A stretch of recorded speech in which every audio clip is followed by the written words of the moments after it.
Guys, जैसा कि आपने वीडियो का थंबनेल देखा होगा, आज का अपना टॉपिक रहने वाला है मानक हाइड्रोजन इलेक्ट्रोड। मानक हाइड्रोजन इलेक्ट्रोड्स के बारे में अपन पढ़ने वाले हैं।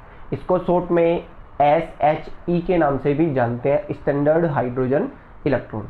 तो इस वीडियो में अपन कंप्लीटली डिस्कस करने वाले हैं SHE के बारे में, क्या होता है, क्या इसके यूजेज हैं, क्यों अपन इसको पढ़ रहे हैं।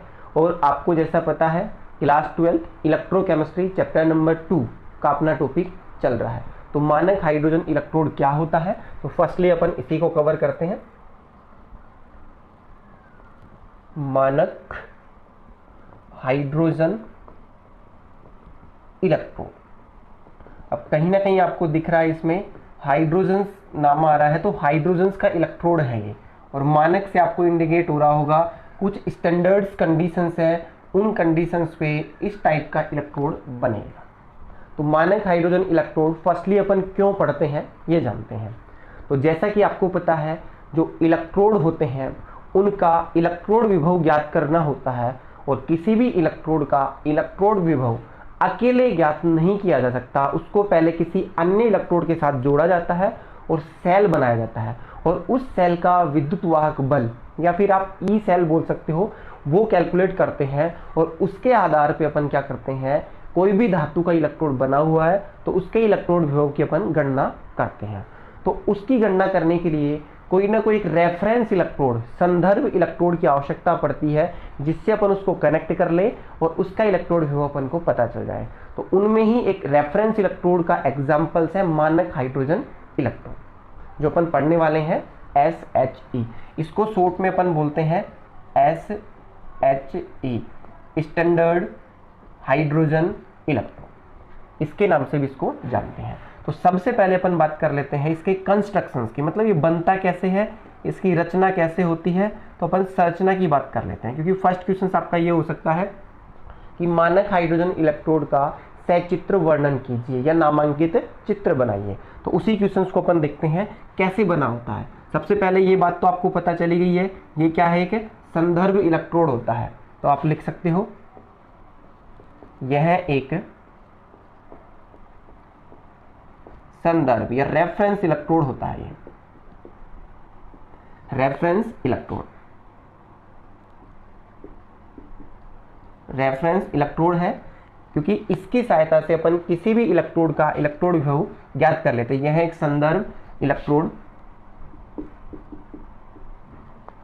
होता है जिसकी सहायता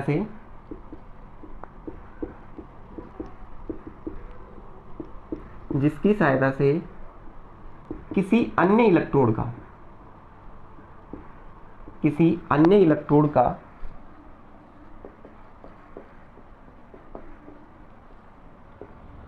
इलेक्ट्रोड विभव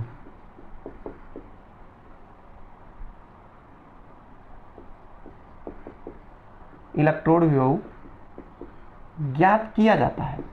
जब भी आप पढ़ो तो माइंड में ये आना चाहिए कि SHE का काम क्या है, एक संदर्भ इलेक्ट्रोड का काम करता है। अब इसके कंस्ट्रक्शंस की बात कर लेते हैं, इसकी स्ट्रक्चर्स या संरचना कैसे बना होता है। तो फर्स्टली क्या होता है, इसमें एक प्लेटिनम का अपन क्या लेते हैं, वायर लेते हैं। प्लेटिनम का वायर होता है और उसके लास्ट वाले हिस्से पे एक प्लेटिनम पत्र लगा होता है, एक पतली झिल्ली होती है प्लेटिनम धातु की, वो लगा दी जाती है।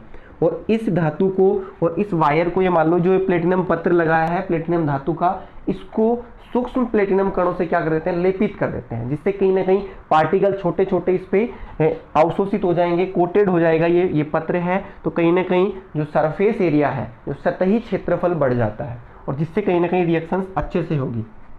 तो ये प्लेटिनम पत्र होता है, इसमें क्या होता है, ये सूक्ष्म विभाजित होता है, सूक्ष्म विभाजित प्लेटिनम धातु, सूक्ष्म विभाजित प्लेटिनम धातु से लेपित प्लेटिनम पत्र होता है। एक धातु की बारीक सी झिल्ली होती है, फिल्म होती है, फॉयल बोल सकते हो। और इस वायर को एक ग्लास ट्यूब में बंद किया जाता है, एक बारीक सी ग्लास ट्यूब होती है, इस ग्लास ट्यूब में इसको बंद किया जाता है, और इसमें मरकरी या फिर पारा, मरकरी इसमें भरा जाता है, पारा बोल सकते हो आप इसको, इसमें भरा जाता है। ये क्या होता है, इसमें मरकरी या फिर पारा, ये Hg होता है, इसी को अपन क्या बोलते हैं, पारे के नाम से भी जानते हैं। तो ये इसमें भरा जाता है। अब एक विशेष प्रकार की क्या होती है, कांच की नली का काम में लेते हैं। विशेष प्रकार की क्या होती है कि कांच की नली का, वो इस शेप में होती है, यहाँ पे कुछ एयर पास करने के लिए जगह होती है और इस तरीके से ये एक कांच की नली का बनी होती है, उसके अंदर ये पूरा सेटअप होता है। तो इस तरीके से ये बना होता है। यहाँ पे ये एयर के लिए इसमें भरी जाती है हाइड्रोजन गैस। क्या भरी जाती है, हाइड्रो गैस भरी जाती है। और इसका भी प्रेशर आपको ध्यान रखना है, क्या होता है, 1 बार। जो STP जो स्टैंडर्ड मानक स्थितियाँ होती हैं उसमें बार को ज़्यादा प्रेफरेंस दी गई है न्यू कन्वेंशन के अनुसार। और पहले की बुक्स वगैरह में देखोगे तो 1 ATM भी आपको लिखा हुआ मिल सकता है, क्योंकि ये ओल्ड कन्वेंशन है STP का और ये क्या है, न्यू कन्वेंशन। अब जो चल रहा है वो, तो दोनों ही आपके ठीक होते हैं। फिर इसको, इस पूरे सेटअप को 1 मोलर सांद्रता के HCl विलयन में क्या किया जाता है, इसको डिप किया जाता है। एक कंटेनर आपका यहाँ पे होता है, तो इस कंटेनर में भरा होता है आपका HCl का विलयन, जिसकी सांद्रता कितनी होती है, 1 मोलर सांद्रता का HCl सॉल्यूशंस भरा होता है। इसमें क्या भरा होता है, 1 मोलर HCl का विलयन, ये इसमें भरा। ये पूरा सेटअप होता है आपका SHE का, और यहाँ पे इलेक्ट्रोड कनेक्शन के लिए छोड़ा जाता है। तो ये क्या है, SHE स्टैंडर्ड हाइड्रोजन इलेक्ट्रोड का नामांकित चित्र, ये होता है। अब इसको आप लिखना चाहो तो थ्योरेटिकली लिख सकते हो। अब बात करते हैं SHE जो मानक हाइड्रोजन इलेक्ट्रोड है, इसके कुछ की पॉइंट्स की बात कर लेते हैं, वो आपको पता होने चाहिए। देखो की पॉइंट्स की बात करें तो इसका फर्स्ट की पॉइंट आपको ये पता होना चाहिए। सबसे पहले फर्स्ट पॉइंट तो अपन ने वैसे भी लिख दिया है कि ये एक रेफरेंस इलेक्ट्रोड होता है। अब ध्यान रखना है, जो SHE है स्टैंडर्ड हाइड्रोजन इलेक्ट्रोड का इलेक्ट्रोड विभव या मानक इलेक्ट्रोड विभव, मानक इलेक्ट्रोड विभव, मानक इलेक्ट्रोड विभव का मान 0.0 वोल्ट या फिर आप बोल सकते हो शून्य होता है। क्या होता है, शून्य होता है, 0.0 वोल्ट होता है। ये आपको पता होना चाहिए, छोटा क्वेश्चन आपका बन सकता है। और इसके लिए जो मानक स्थितियां हैं, जो ये मानक शब्द लगा हुआ है उसकी जो स्थितियां हैं, तो ये ध्यान रखना है। ये मैं इधर लिख देता हूँ, SHE के लिए जो मानक कंडीशंस है, मानक स्थिति, ये क्या रखनी है आपको, वो भी ध्यान रखना है। देखो मानक स्थितियों में फर्स्ट क्या है आपका, जो यहाँ पे जो टेम्परेचर आपको लेना है, SHE में जो टेम्परेचर रहेगा वो 25 डिग्री सेल्सियस, या फिर केल्विन में आपको दिया हो तो 298.15 केल्विन, ये इसका टेम्परेचर लेना है आपको। सेकंड कंडीशंस की बात करें प्रेशर की, तो प्रेशर आपको ध्यान रखना है 1 बार प्रेशर पे आपको क्या भरना है, इसमें हाइड्रोजन गैस, या फिर कभी कभी ATM लिखा हो तो वो भी चल जाएगा, पर ज़्यादा प्रेफरेंस किसको देनी है आपको, 1 बार को। थर्ड है आपका, जो आप यहाँ पे कंसंट्रेशन ले रहे हो, जो सांद्रता ले रहे हो किसकी, HCl सॉल्यूशंस की, वो कितनी होनी चाहिए, 1 मोलर सांद्रता होनी चाहिए या इकाई होनी चाहिए, 1 होना चाहिए उसका। तो ये कंडीशंस है मानक स्थितियाँ किसके लिए, SHE के लिए। और एक आपका ये इलेक्ट्रोड विभव। सेकंड पॉइंट आपको ध्यान रखना है, जो SHE है ये एनोड और कैथोड दोनों की तरह क्या कर सकता है, काम कर सकता है। यह एनोड व कैथोड, एनोड व कैथोड दोनों इलेक्ट्रोड की तरह कार्य करता है, दोनों की तरह क्या करता है, कार्य। ये जब किसी एनोड के साथ कनेक्ट किया जाए तो कैथोड का काम कर लेगा, और कैथोड इलेक्ट्रोड के साथ अगर इसको कनेक्ट कर दिया जाए तो ये एनोड का काम कर सकता है। अब बात करते हैं कि ये SHE हो चुका है, ये एनोड और कैथोड की तरह काम कर सकता है। फर्स्ट पॉइंट देखो, जब ये कैथोड की तरह काम करे, ये मान लो चलो एनोड की तरह काम करे, एनोड की तरह काम कर रहा है तो क्या होगा, और कैथोड की तरह काम कर रहा है तो क्या होगा, उनको अपन यहाँ देख लेते हैं। अगर कैथोड की तरह वर्क कर रहा है वो, तो कैसे क्या रिएक्शंस होगी, और एनोड की तरह काम कर रहा है तो कैसे। अब इसको यहाँ से थोड़ा सा और समझो।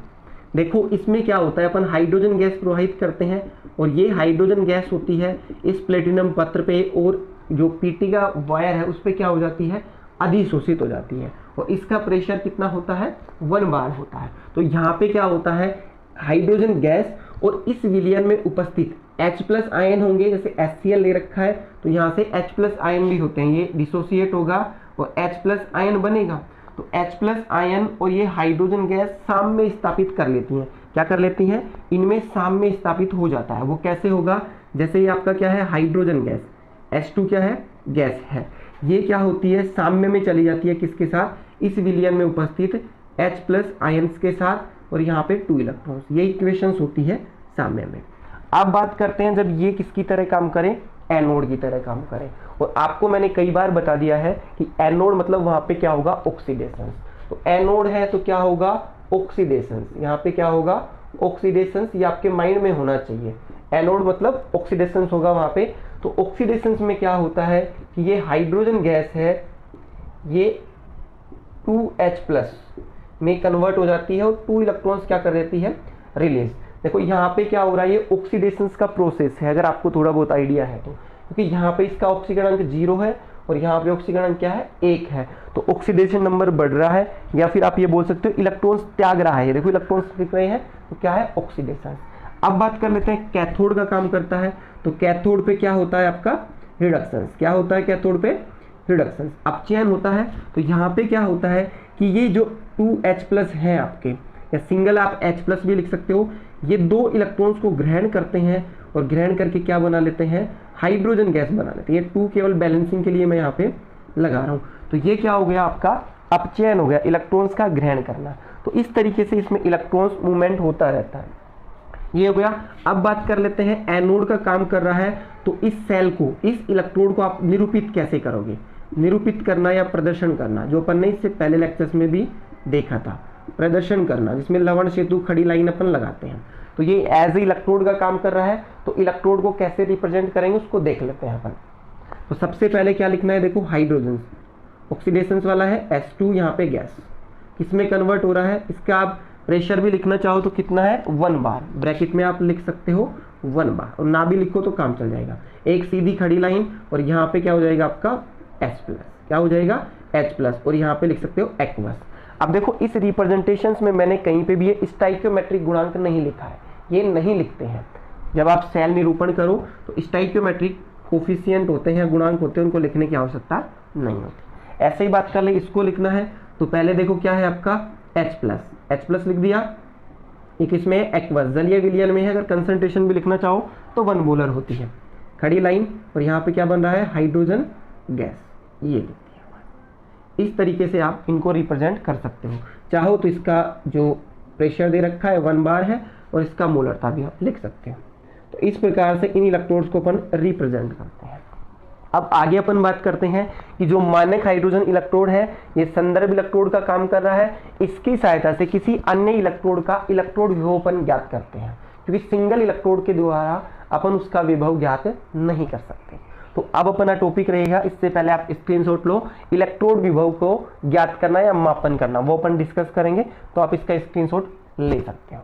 मापन, इलेक्ट्रोड विभव का मापन, इलेक्ट्रोड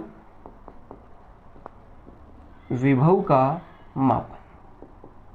अब ये तो पता चली गया होगा कि किसी भी धातु का कोई इलेक्ट्रोड बना हुआ है तो उसका मापन अपन रेफरेंस इलेक्ट्रोड, संदर्भ इलेक्ट्रोड के द्वारा करते हैं, और यहाँ पे अपन मानक हाइड्रोजन इलेक्ट्रोड का प्रयोग कर रहे हैं।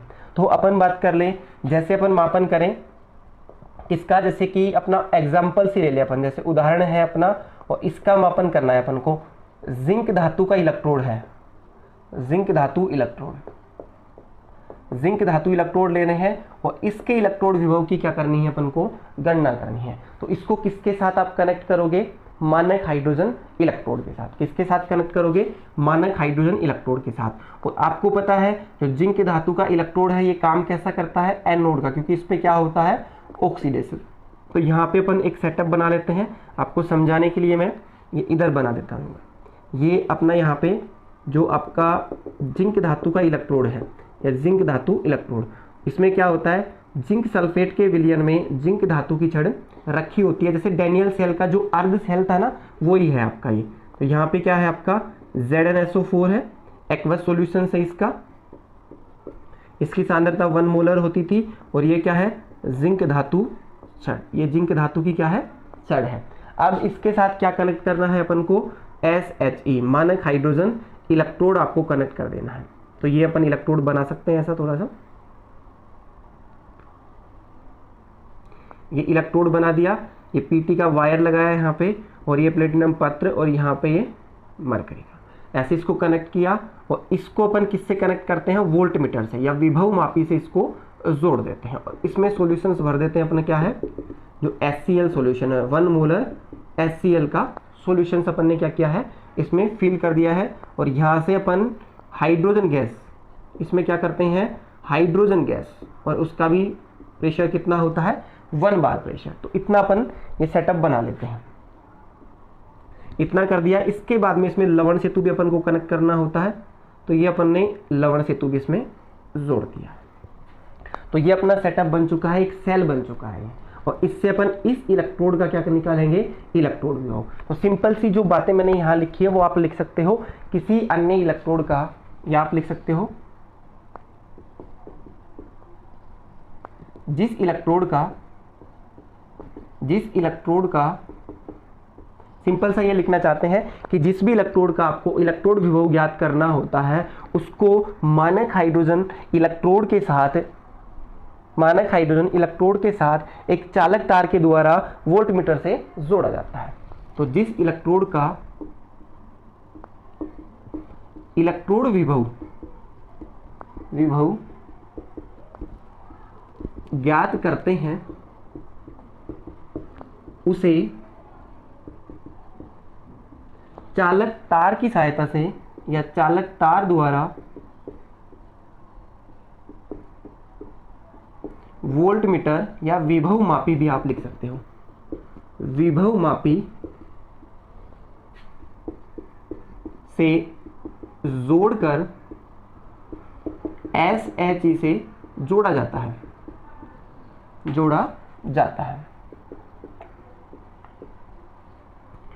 जो विभव या जो रीडिंग आप लिख सकते हो, जो रीडिंग ये वोल्ट मीटर में जो रीडिंग आएंगी, जो रीडिंग वोल्ट मीटर में प्राप्त होती हैं,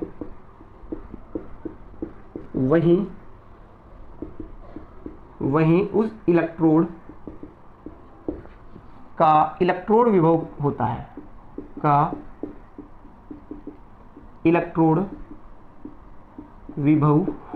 ये क्यों होता है, इसका रीजन आप जानते हो। देखो, इससे अपन वोल्ट मीटर जोड़ेंगे, वोल्ट मीटर जोड़ने पे क्या आएगा, ई सेल, मतलब इसका विद्युत वाहक बल आ जाएगा, या ई सेल आप बोल सकते हो।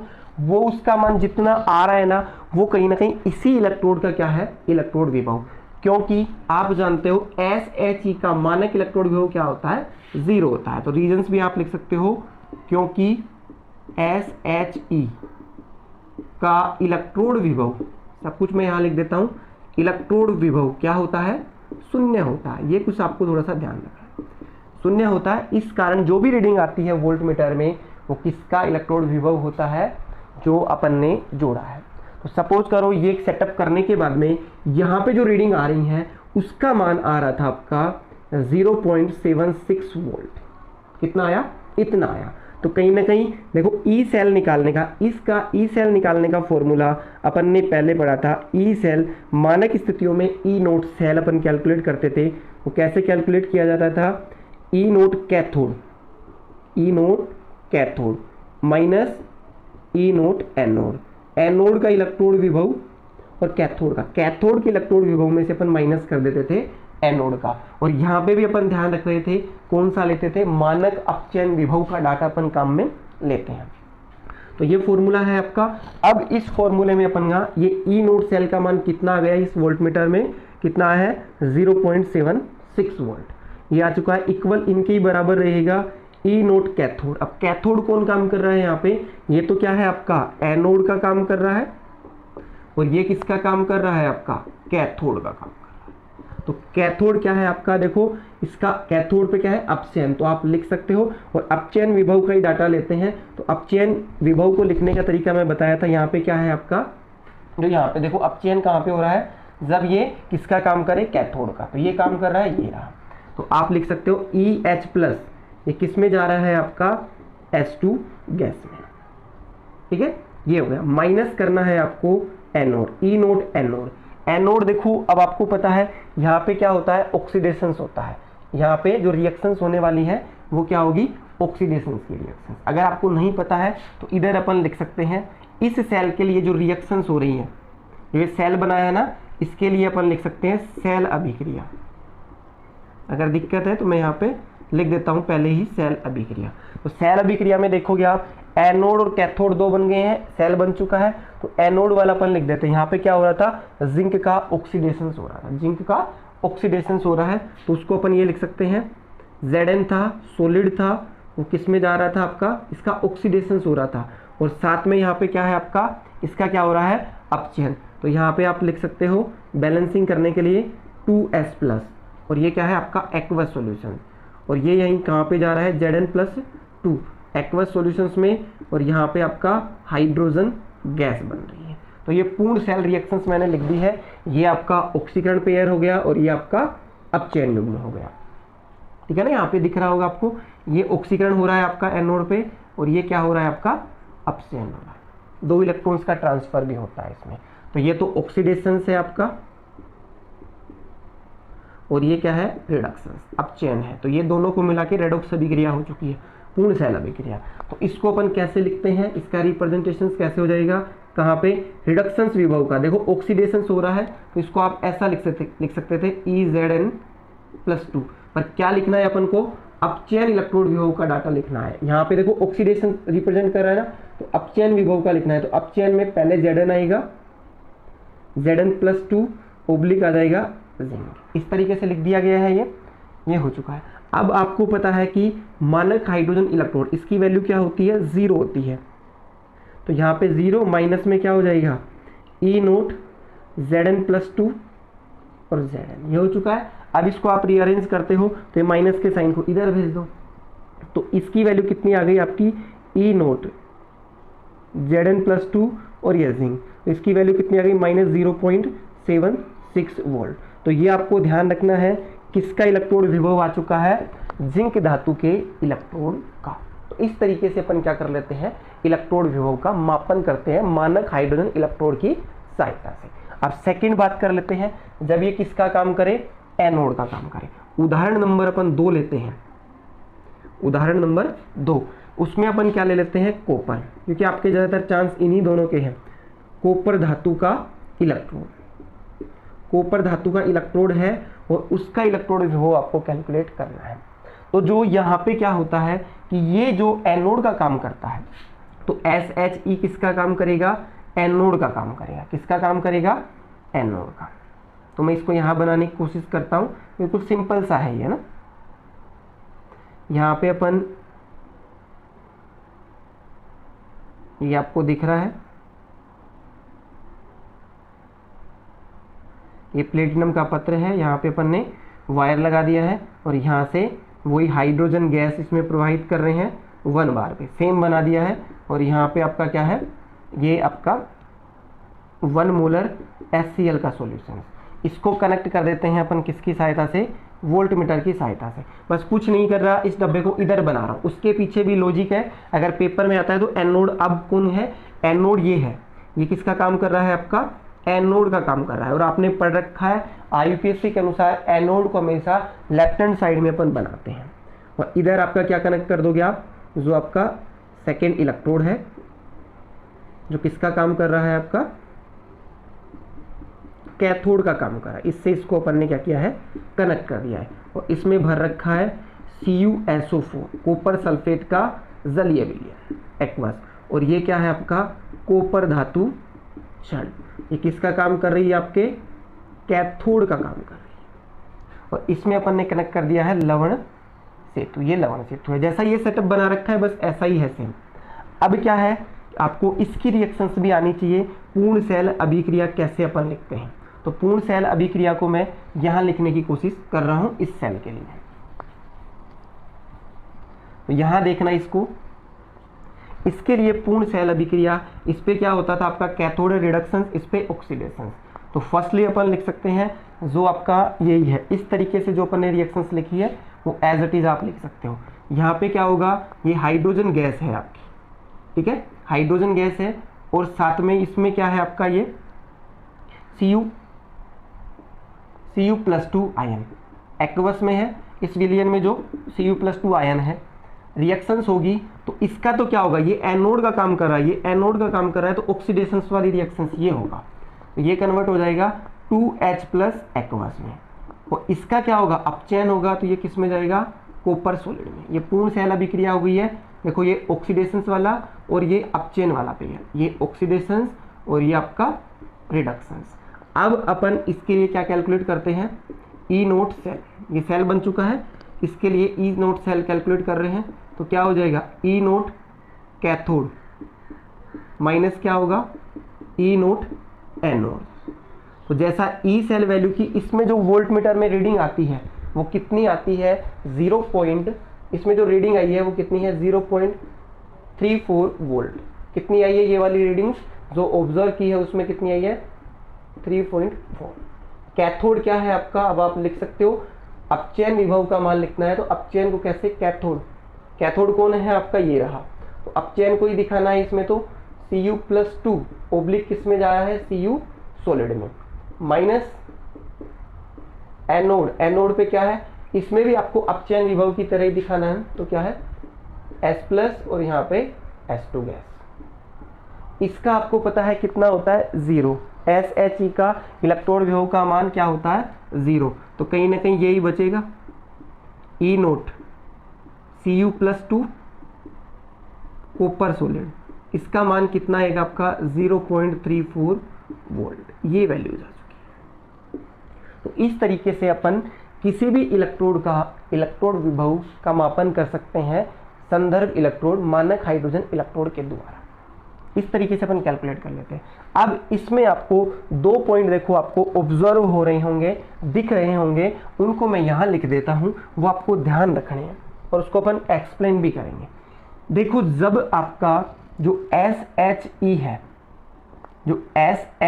है, एनोड का काम करे, किसका काम करे, एनोड का कार्य करे, और सेकंड है कैथोड का कार्य करे। जब वो एनोड का कार्य करता है कौन आपका, SHE किसमें कर रहा है, देखो सेकंड वाले में कर रहा है, एनोड का, तो एनोड का काम कर रहा है, तो जिस सेल के लिए अपन इलेक्ट्रोड विभव निकालते हैं तो एनोड का काम करे, तो जिसके साथ कनेक्ट किया है उसका इलेक्ट्रोड विभव कैसा आएगा, धनात्मक आता है। देखो कैसा काम कर रहा है एनोड का, तो क्या आएगा, धनात्मक, सीधा आ गया।